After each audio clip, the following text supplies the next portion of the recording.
الحمد لله. الحمد لله رب العالمين والعاقبة للمتقين والصلاة والسلام على سيد الأنبياء والمرسلين وعلى آله وأصحابه وأهل بيته وأزواجه وذرياته ومن تبعهم بإحسان إلى يوم الدين. أما بعد فأعوذ بالله من الشيطان الرجيم. بسم الله الرحمن الرحيم. وترى الشمس إذا طلعت تزاور عن كهفهم ذات اليمين وإذا غربت تقرضهم ذات الشمال وهم في فجوة منه. ذلك من آيات الله من يهد الله فهو المهتد ومن يضلل فلن تجد له وليا مرشدا. وتحسبهم أيقاظا وهم رقود ونقلبهم ذات اليمين وذات الشمال وكلبهم باسط ذراعيه بالوصيد. لو اطلعت عليهم لوليت منهم فرارا ولملئت منهم رعبا. صدق الله العلي العظيم وبلغنا رسوله النبي الأمي الكريم ونحن على ذلك لمن الشاهدين والشاكرين والحمد لله رب العالمين. اللهم صل على محمد وعلى آل محمد كما صليت على إبراهيم وعلى آل إبراهيم إنك حميد مجيد. اللهم بارك على محمد وعلى آل محمد كما باركت على إبراهيم وعلى آل إبراهيم إنك حميد مجيد. محترم و مکرم ناظرین کرام و حضرات سامعین عظام، گزشتہ کل تفسیری ویڈیو کے اندر آپ نے اصحاب کہف کا جو مکالمہ ہوا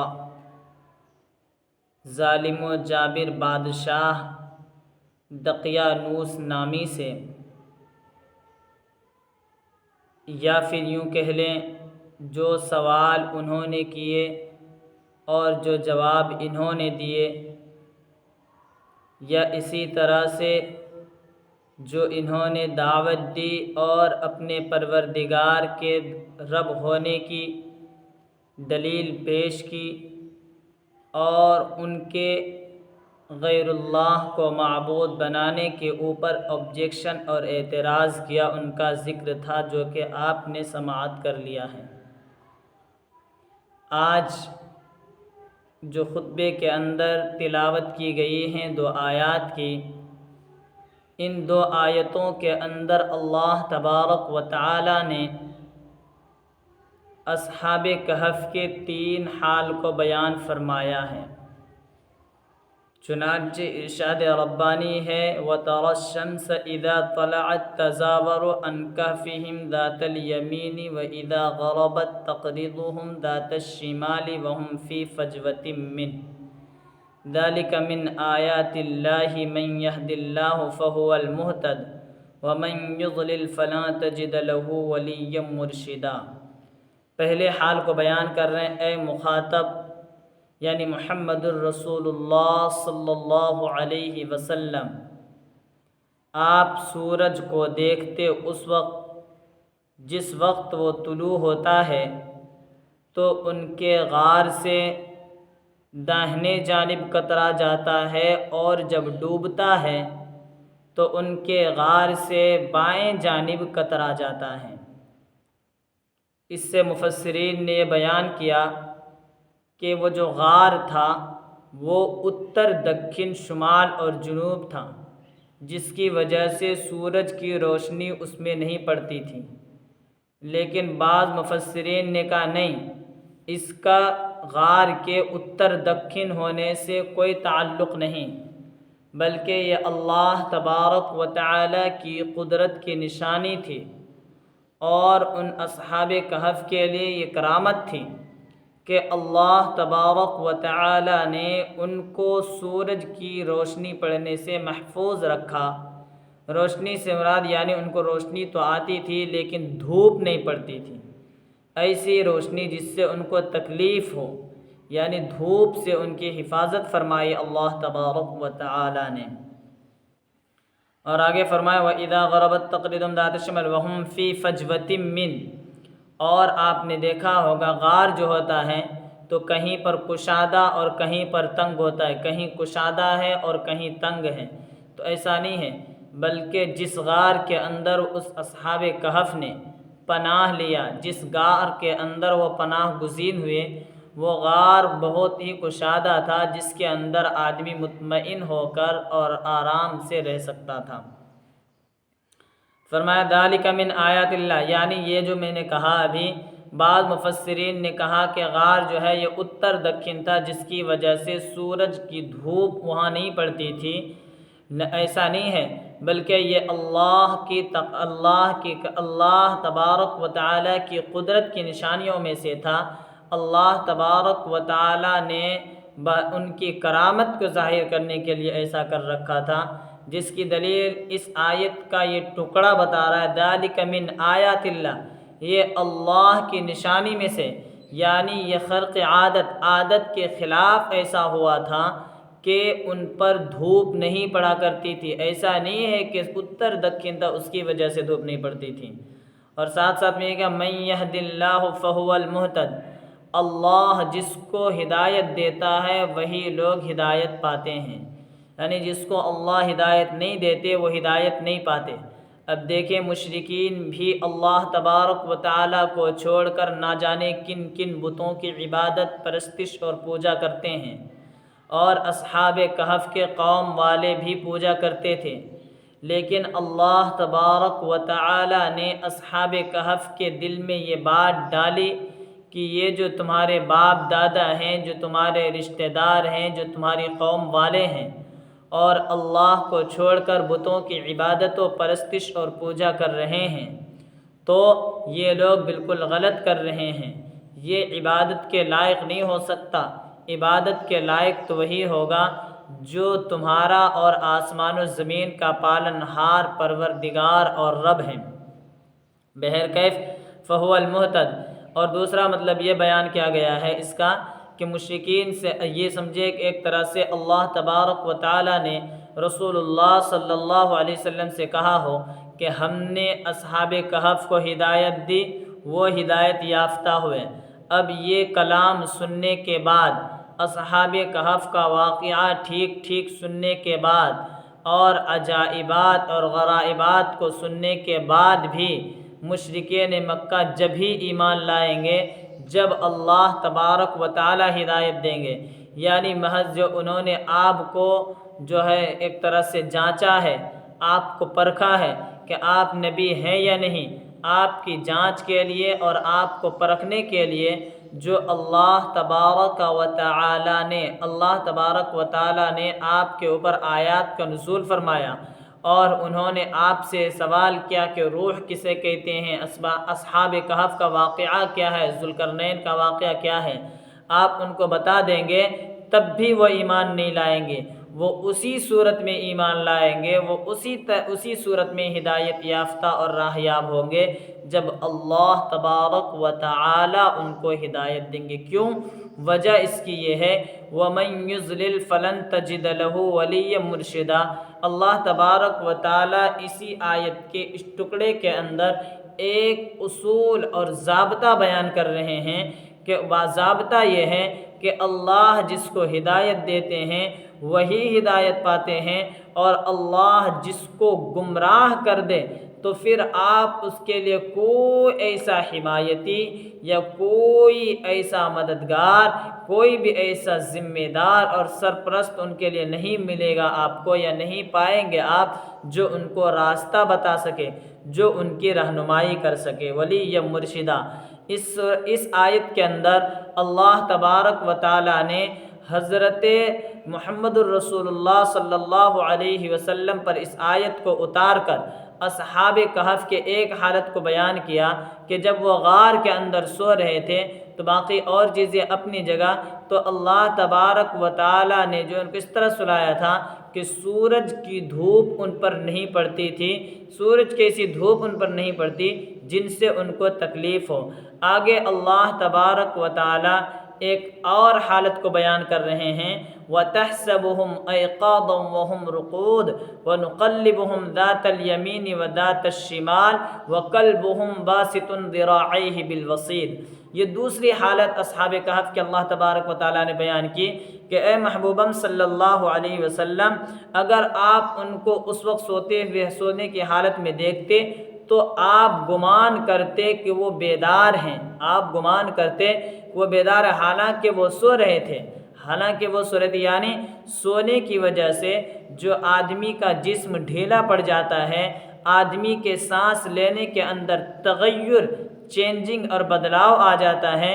وہ بھی ان کے اندر نہیں آیا تھا۔ اور اسی طرح سے آپ ان کے حرکات کو، سکنات کو دیکھتے تو آپ کو سمجھ میں آتا کہ یہ بیدار ہیں، یہ سوئے نہیں ہیں، لیکن اصل بات یہ ہے کہ وہ لوگ سو ہی رہے تھے، بیدار نہیں تھے۔ اور اس کے آگے اس کی وجہ وَنُقَلِّبُهُمْ ذَاتَ الْيَمِينِ وَذَاتَ الشِّمَالِ، اور ہم ان کو الٹ پلٹ بھی کر رہے تھے، یعنی ہم ان کی کروٹیں بھی بدلتے تھے، کبھی دائیں جانب کبھی بائیں جانب۔ حضرت مولانا عاشق الہی بلند شہری رحمۃ اللہ علیہ اور اسی طرح سے حضرت علامہ قاضی ثناء اللہ پانی پتی نور اللہ مرقدہ، یہ دونوں اپنی اپنی تفسیر کے اندر لکھتے ہیں، ایک روایت نقل کرتے ہیں کہ حضرت ابن عباس رضی اللہ تعالی عنہما فرماتے ہیں کہ یہ جو ہیں سال میں ایک مرتبہ کروٹ بدلا کرتے تھے، ایک سال کے اندر آپ کو پہلے بتایا جا چکا ہے کہ یہ 300 کچھ سال تک یہ سوئے رہے، تو بہرکیف یہ سال میں ایک مرتبہ کروٹیں بدلتے تھے۔ حضرت ابن عباس رضی اللہ تعالیٰ عنہ کی روایت ہے، اور حضرت ابو ہریرہ رضی اللہ تعالیٰ عنہ کی روایت یہ ہے کہ ایک سال کے اندر 2 مرتبہ یہ کروٹیں بدلا کرتے تھے۔ لیکن اس کے بعد مفسرین کہتے ہیں کہ جیسے کہ حضرت مولانا مفتی سعید صاحب پالن پوری نور اللہ مرقدہ غالباً کہتے ہیں کہ چونکہ اللہ کے رسول صلی اللہ علیہ وسلم سے اس طرح کوئی صراحت کے ساتھ موجود نہیں ہے، یعنی حدیث مرفوع نہیں ہے، یہ حدیث موقوف ہی بیان کی گئی، یعنی حضرت ابن عباس رضی اللہ تعالیٰ عنہ کی حدیث اور حضرت ابو ہریرہ رضی اللہ تعالیٰ عنہ کی حدیث، تو اس لیے اس چکر میں پڑھنے کی ضرورت نہیں ہے۔ غالباً ممکن ہے کہ انہوں نے اسرائیلی روایات میں سے کچھ باتیں بیان کر دی ہوں، ممکن ہے حضرت ابو ہریرہ نے بھی اسرائیلی روایت لی ہو اور حضرت ابن عباس رضی اللہ تعالیٰ عنہما نے بھی اسرائیلی روایت لی ہو، چونکہ اللہ کے رسول صلی اللہ علیہ وسلم سے صراحت کے ساتھ کسی بھی حدیث میں یہ نہیں ثابت ہے کہ اللہ کے رسول نے فرمایا ہو کہ یہ اصحاب کہف جو ہیں سال میں ایک مرتبہ کروٹ بدلتے تھے، یا 2 سال میں 2 مرتبہ کروٹ بدلتے تھے، یا کتنی مرتبہ بدلتے تھے، اس کے متعلق اللہ کے رسول صلی اللہ علیہ وسلم سے روایت ثابت نہیں ہے۔ بہرکیف آگے فرمایا وَكَلْبُهُمْ بَاسِطٌ ذِرَاعَيْهِ بِالْوَصِيدِ، اور ان کا کتا اپنی کوہنیوں کو پھیلائے ہوئے چوکھٹ پر تھا، یعنی چوکھٹ پر تک۔ کتے کے بارے میں بعض لوگوں نے کہا کہ اس بادشاہ کا جو طباخ تھا، کھانا بنانے والا کچن کے اندر، اسی کا وہ کتا تھا، اور بعض حضرات نے کہا کہ وہ کتا اصحاب کہف میں سے ہی کسی فرد کا تھا، جب وہ لوگ آنے لگے تو اس کے پیچھے پیچھے وہ کتا بھی آ گیا۔ یہاں پر اب اعتراض ہوتا ہے کہ اللہ کے رسول صلی اللہ علیہ وسلم نے تو کتے کو پالنے سے منع فرمایا ہے اور اس کی وعیدیں بھی سنائی ہیں، تو یہ تو اصحاب کہف بہت بڑی ہستیاں تھیں اور بزرگ ہستیاں تھیں، تو پھر انہوں نے کتا کیوں پالا تھا؟ تو یاد رکھیں، اگر کوئی حفاظت وغیرہ کے لیے، کھیت کھلیان وغیرہ کے لیے اگر کوئی پالنا چاہتا ہے تو اللہ کے رسول صلی اللہ علیہ وسلم کی حدیث سے ثابت ہے، جیسا کہ مفسرین کرام نے اس آیت کے ذیل میں بیان بھی کیا ہے کہ اس طرح سے کتا پال سکتے ہیں۔ تو اس کا جواب یہ ہے، اولاً تو جو کتے کے پالنے کی ممانعت ہے یہ اللہ کے رسول صلی اللہ علیہ وسلم کی شریعت میں ہے، اور آپ کو میں پہلے بتا چکا ہوں، حافظ ابن کثیر رحمۃ اللہ علیہ نے یہ بتایا کہ اصحاب کہف مسیحی مذہب پر تھے، یعنی حضرت عیسیٰ علیہ الصلاۃ والسلام کے ماننے والے پیروکار تھے، یعنی اس وقت دین حق شریعت محمدی کے آنے سے پہلے شریعت عیسوی تھے اور اسی پر قائم تھے، تو ہو سکتا ہے کہ ان کی شریعت میں کتے کو پالنے کی ممانعت موجود نہ ہو، اس وجہ سے وہ کتے پالے ہوں۔ یا دوسری وجہ اس کی یہ بھی بتائی ہے مفسرین نے، کیونکہ ہم نے آپ کو پہلے ہی بتایا کہ وہ عمرا کے بیٹے تھے، عمرا کے اولاد تھے، اور ان کے ظاہر سی بات ہے کھیت کھلیان باغات وغیرہ تھے، تو ان کی حفاظت کے لیے شاید انہوں نے پالے ہوں، اور جب یہ وہ وہاں سے ہجرت کر کے جانے لگیں، گھر بار چھوڑ کر کے جانے لگیں، تو ممکن ہے کہ وہ کتا بھی اس کے ساتھ میں آ گیا ان کے پیچھے پیچھے۔ یہ اس کا جواب دیا گیا ہے۔ اور اسی طرح سے بعض مفسرین نے یہاں یہ کہا کہ ایک طرح سے حضرت ابن عتیبہ یا عتیبہ، اس طرح سے کچھ نام ہے کسی کا، انہوں نے بیان فرمایا۔ اس قول کو حضرت مولانا مفتی شفیع عثمانی نور اللہ مرقدہ نے اپنی کتاب تفسیر معارف القرآن کے اندر ان کے حوالے سے لکھا۔ وہ کہتے ہیں کہ ہمارے والد نے جامع مصر کے اندر بیان فرمایا کہ جس چیز کو جس سے محبت ہو جاتی ہے اس کا یہ ہوتا ہے۔ جس طرح سے ایک روایت میں یہ بھی آتا ہے، حضرت انس رضی اللہ تعالی عنہ راوی وہ فرماتے ہیں، ایک روز میں اللہ کے رسول صلی اللہ علیہ وسلم کے ساتھ گھر سے یا مسجد وغیرہ سے نکلا، تو ایک شخص اللہ کے رسول صلی اللہ علیہ وسلم کے پاس آئے اور اللہ کے رسول صلی اللہ علیہ وسلم سے پوچھا، یا رسول اللہ قیامت کب آئے گی؟ تو اللہ کے رسول نے فرمایا، تم نے قیامت کے لیے کوئی تیاری بھی کر رکھی ہے؟ تو کچھ نہیں بولا، تو پھر کیوں اتنا جلدی مچا رہے کہ قیامت کب آئے گی؟ تو تھوڑی دیر کے لیے وہ نادم ہوا، شرمندہ ہوا، اور اس کے بعد کہا، یا رسول اللہ ہمارے پاس تو نماز روزہ وغیرہ تو نہیں ہے، لیکن میں آپ سے اور آپ سے محبت کرتا ہوں، اس وجہ سے امید ہے کہ میرے ساتھ اللہ تبارک و تعالیٰ اچھا معاملہ کریں گے۔ اللہ تبارک و تعالیٰ کے رسول صلی اللہ علیہ وسلم نے فرمایا، تم قیامت کے دن اس شخص کے ساتھ ہوگے جس سے تم محبت کرتے ہو۔ حضرت انس رضی اللہ تعالیٰ عنہ کہتے ہیں کہ اس دن مجھے اتنی خوشی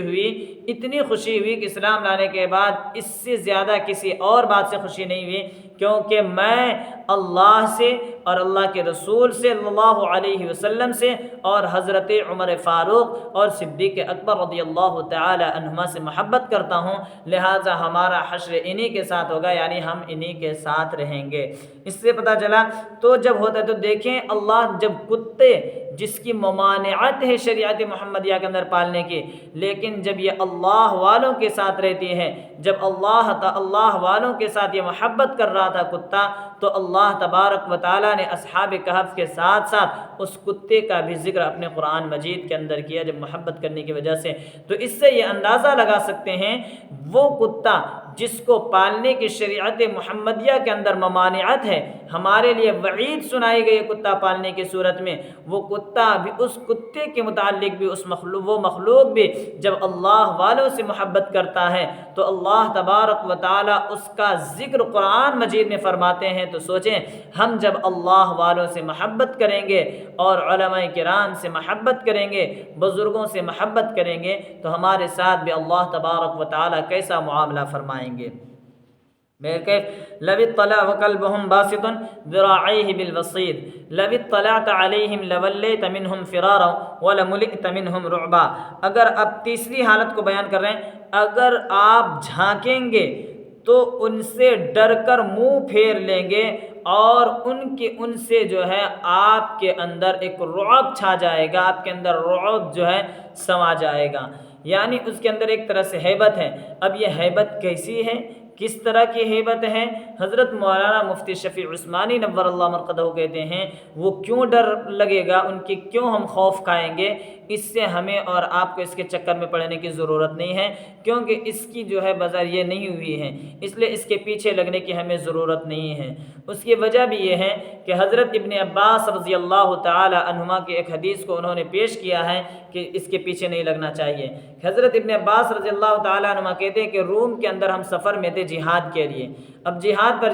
گئے، ہمارا گزر اس جگہ سے ہوا جس غار کے اندر اصحاب کہف موجود تھے، جس غار کے اندر اصحاب کہف ہیں، اسی غار سے ہمارا گزر ہوا۔ تو حضرت معاویہ رضی اللہ تعالی عنہ نے اس کی تحقیق کرنی چاہیے، یعنی اس کی زیارت کرنی چاہیے، چلو ہم اصحاب کہف کو دیکھتے ہیں۔ تو حضرت ابن عباس رضی اللہ عنہ نے کہا، اے معاویہ رضی اللہ تعالی عنہ،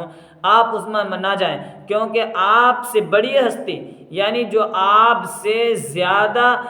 ایک طرح سے ایک زیادہ مرتبے والا اور اعلیٰ تھے، ان کو بھی اللہ تبارک و تعالیٰ نے منع فرما دیا تھا۔ اور دلیل میں لَوِ اطَّلَعْتَ عَلَيْهِمْ لَوَلَّيْتَ مِنْهُمْ فِرَارًا وَلَمُلِئْتَ مِنْهُمْ رُعْبًا کہا۔ اس سے ظاہر پتہ چلتا ہے کہ حضرت ابن عباس رضی اللہ تعالی عنہما کا موقف یہی تھا کہ اس میں جو ہے جو خطاب کیا گیا ہے وہ محمد الرسول اللہ صلی اللہ علیہ وسلم ہی کو خطاب کیا گیا ہے۔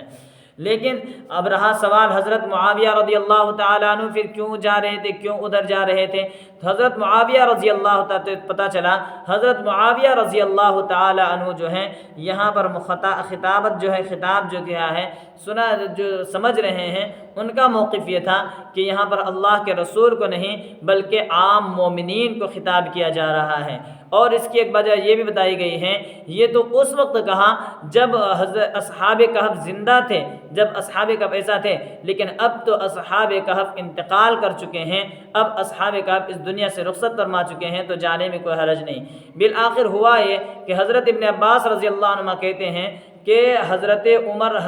معاویہ رضی اللہ تعالی عنہ نے آپ کی بات کو نہیں مانی، اور بالآخر وہ جا کر کے جھانک ہی لیے اور وہاں چیک کرنے چلے ہی گئے، جس کی وجہ سے سخت ہوا آئی گرم، اور ایک روایت میں تو ہم نے پڑھا کہ بالکل وہ جھلس کر رہ گئے، اور ایک گرم ہوا آئی جس کی وجہ سے وہ اندر داخل نہ ہو سکے۔ تو اس روایت سے پتہ چلتا ہے کہ ہمیں اس کے چھان بین میں نہیں جانا چاہیے، جیسے کہ بعض مفسرین نے کہا ہے کہ اس کے بال بڑے بڑے لمبے ہو گئے تھے، ناخن لمبے وغیرہ ہو گئے تھے، اس لیے ڈر ور جاتے، تو ان سب چکروں میں ہمیں اور آپ کو نہیں پڑھنی چاہیے۔ بہرکیف یہ تین حالات کو ان دو آیتوں کے اندر اللہ تبارک و تعالیٰ نے اصحاب کہف کے تین حالات کو بیان فرمائے ہیں۔ اور حضرت مولانا محمد ادریس صاحب کاندھلوی رحمۃ اللہ علیہ، اللہ ان کی قبر پر کروڑوں ارب و رحمتیں نازل فرمائے، اپنی کتاب تفسیر معارف القرآن کے اندر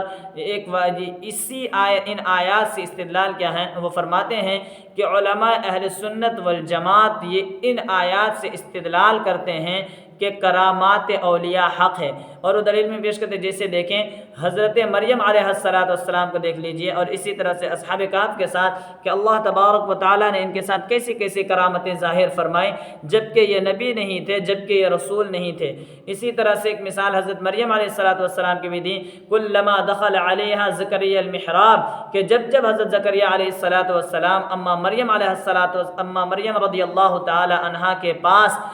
محراب میں داخل ہوتے تو فوجد عنہا رزقا، تو وہاں پر کوئی نہ کوئی پھل پاتے، رزق پاتے، تو وہ پوچھتے ہیں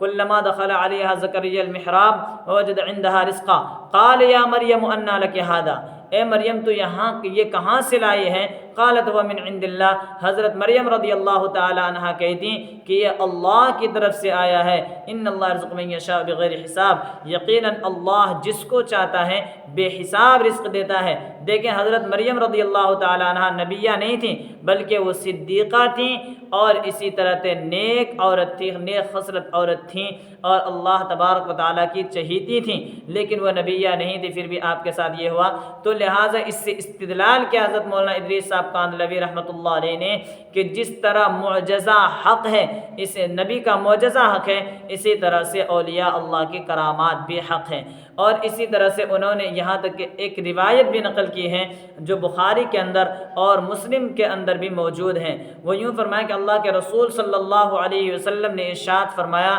3 بچہ ایسا ہے جو شیر خارگی میں یعنی دودھ پینے کی حالت میں ماں کے گہوارے یعنی ماں کی گود میں بات کی ہے، ان میں سے ایک تو حضرت عیسیٰ علیہ السلام ہے جو کہ نبی ہیں، اور اس کے بعد ایک وہ بچہ ہے جو ابن جریح کے دور میں تھا، وہ بھی ماں کی گود میں بول پڑا تھا۔ یہ جریح نامی ایک شخص جو ہے بنی اسرائیل کا ایک عابد و زاہد تھا، اور اسی دوران ایک زانیہ اور بدکارہ عورت کو ایک بچہ ناجائز بچہ پیدا ہوا، اور اس نے یہ تہمت اور الزام لگایا کہ یہ جریح کے ہی نطفے سے پیدا ہوا ہے۔ تو حضرت جریح نے جو ہے اللہ کے لیے نماز پڑھی، اور نماز پڑھنے کے بعد دعا کی، دعا کرنے کے بعد اس بچے کی طرف اشارہ کیا اور کہا، اے لڑکے بتا تیرا باپ کون ہے؟ تو اس بچے نے کہا میرا باپ فلاں بنی اسرائیل کا فلاں چرواہا ہے۔ تو بنی اسرائیل نے جو تہمت لگائی تھی ابن جریح پر، اس سے وہ لوگ نادم ہوئے اور اس سے پھر توبہ کر لیے۔ اسی طرح تیسرا بچہ وہ ہے جو ایک عورت تھی اپنے بچے کو دودھ پلا رہی تھی کہ اسی اثنا میں ایک خوبصورت اور نوجوان سوار کا گزر ہوا، تو اس نے دعا کی، اے اللہ میرے بچے کو ایسا ہی بنانا، ایسا ہی کرنا۔ اس بچے نے کہا کہ یا اللہ مجھے ایسا نہ کرنا۔ پھر کچھ دیر کے بعد ایک عورت جو ہے وہاں سے گزری، اور وہ لوگ جس کے بارے میں کہتے تھے کہ اس نے زنا کی ہے، اس نے زنا کیا ہے، اس نے زنا کیا ہے، اس نے چوری کی ہے، اس پر حد جاری کی گئی ہے، اس طرح کی باتیں کرتے تھے اور کہتی اے اللہ اس جیسا نہ کرنا۔ بچے نے کہا یا اللہ مجھے ایسا ہی کرنا۔ اب یہ بات کہی تو ماں کو غصہ آیا، اور ماں نے کہا کچھ سخت الفاظ کہے، تو بچے نے جواب دیا جس نوجوان کے بارے میں آپ کہہ رہے ہیں کہ وہ اس جیسا کرنا، وہ حقیقت میں ظالم و جابر ہے، تو میں اللہ سے یہ دعا کرتا ہوں کہ اللہ ہم کو ایسا نہ کرنا۔ اور جس عورت کے متعلق یہ مشہور ہے کہ اس نے زنا کیا ہے، اس نے چوری کی ہے، تو یہ لوگوں نے الزام لگایا ہے، بلکہ یہ عورت تو بیچاری حسبی اللہ کہتی رہتی ہے کہ مجھے اللہ کافی ہے۔ تو یعنی وہ یہ نہیں کہنا چاہتا وہ بچہ کہ مجھے مجھ پر بھی تہمت لگ جائے، مجھ پر بھی زنا کی تہمت لگ جائے، مجھ پر بھی چوری کا الزام لگ جائے، ایسا نہیں ہے، بلکہ وہ بچہ یہ کہنا چاہ رہا ہے جس طرح اس نے اللہ تبارک و تعالیٰ کی ابتلاء و آزمائش پر صبر کیا ہے، اے اللہ میں بھی اسی عورت کی طرح صابر و شاکر رہوں۔ تو اس روایت سے اور ان آیات سے حضرت مولانا ادریس صاحب کاندھلوی رحمۃ اللہ علیہ فرماتے ہیں کہ علماء اہل سنت والجماعت نے ان آیات سے، اور ابھی جو بخاری کی میں نے آپ کے بخاری اور مسلم کی روایت سنائی ہے، اس سے استدلال کیا ہے کہ کرامات اولیاء حق ہے، یعنی اولیاء اللہ سے بھی کرامت ظاہر ہو سکتی ہے۔ بہرکیف ان تمام باتوں کو اپنے ذہن دماغ کے اندر اچھی طرح بٹھائیں اور اخیر میں ترجمہ دیکھیں، اس کے بعد بات ختم کرتے ہیں انشاءاللہ تبارک و تعالی۔ وَتَرَى الشَّمْسَ إِذَا طَلَعَتْ تَزَاوَرُ عَنْ كَهْفِهِمْ ذَاتَ الْيَمِينِ وَإِذَا غَرَبَتْ تَقْرِضُهُمْ ذَاتَ الشِّمَالِ وَهُمْ فِي فَجْوَةٍ مِّنْهُ۔ اور آپ دیکھتے سورج کو کہ جب وہ طلوع ہوتا ہے تو ان کے غار سے دائیں جانب کترا جاتا ہے، اور جب وہ غروب ہوتا ہے تو ان کے غار سے بائیں جانب کترا جاتا ہے۔ وَهُمْ فِي فَجْوَةٍ مِّنْ، اور وہ اس غار کے کشادہ جگہ میں تھے۔ ذَلِكَ مِنْ آیَاتِ اللَّهِ، اور یہ اللہ کی نشانیوں میں سے ہے۔ مَن يَهْدِ اللَّهُ فَهُوَ الْمُهْتَدِ، اللہ جس کو ہدایت دیتا ہے وہی ہدایت یافتہ ہوتا ہے۔ وَمَن يُضْلِلْ، اور اللہ جس کو گمراہ کر دے، فَلَن تَجِدَ لَهُ وَلِيًّا مُرْشِدًا، تو اے محبوباً صلی اللہ علیہ وسلم آپ اس کے لیے کوئی راہ بتانے والا مددگار نہیں پائیں گے۔ وَتَحْسَبُهُمْ أَيْقَاظًا وَهُمْ رُقُودٌ، اور آپ ان کو گمان کرتے کہ وہ بیدار ہیں حالانکہ وہ سو رہے تھے۔ وَنُقَلِّبُهُمْ ذَاتَ الْيَمِينِ وَذَاتَ الشِّمَالِ، اور ہم ان کو داہنی جانب اور بائیں جانب پلٹ رہے تھے، الٹ پلٹ کر رہے تھے، پلٹا رہے تھے، کروٹیں بدلتے تھے ان کے ہم داہنے اور بائیں جانب۔ وَكَلْبُهُمْ بَاسِطٌ ذِرَاعَيْهِ بِالْوَصِيدِ، اور ان کا کتا اپنی کوہنیاں پھیلائے ہوئے تھا چوکھٹ پر۔ لَوِ اطَّلَعْتَ عَلَيْهِمْ، اگر آپ ان کو جھانکتے، لَوَلَّيْتَ مِنْهُمْ فِرَارًا، تو ان سے بھاگ کر منہ پھیر لیتے۔ وَلَمُلِئْتَ مِنْهُمْ رُعْبًا، اور ان سے جو ہے آپ کے اندر دہشت بھر جاتی۔ اللہ تبارک و تعالی ہمیں اور آپ کو کہنے سننے سے زیادہ عمل کرنے کی توفیق عطا فرماوے، آمین۔ سبحان اللہ و بحمدہ، سبحانک اللہم و بحمدک، ونشہد ان لا الہ الا انت، ونستغفرک ونتوب الیک۔ سبحان ربک رب العزت عما یصفون، وسلام علی المرسلین، والحمد للہ رب العالمین۔